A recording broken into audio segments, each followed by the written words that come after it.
திருக்குறளை தேசிய நூலாக மத்திய அரசை வற்புறுத்துவோம். திருக்குறள் தேசிய நூலாக அறிவிக்கப்படும். பெட்ரோல் விலை லிட்டருக்கு 5 ரூபாயும், டீசல் விலை லிட்டருக்கு 4 ரூபாயும் குறைக்கப்படும்.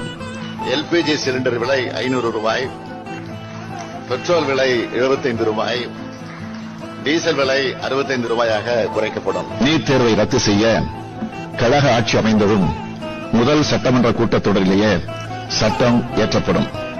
தமிழ்நாட்டு நீட் தேர்விலிருந்து விலக்கு அளிக்கப்படும்.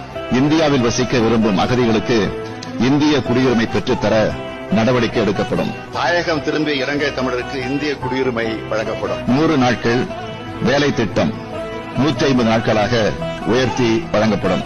மகாத்மா காந்தி தேசிய ஊரக வேலை உறுதி திட்டத்தின் வேலை நாட்கள் 100 லிருந்து 150ஆகவும், ஊதியம் 400 ரூபாயாகவும் உயர்த்தப்படும்.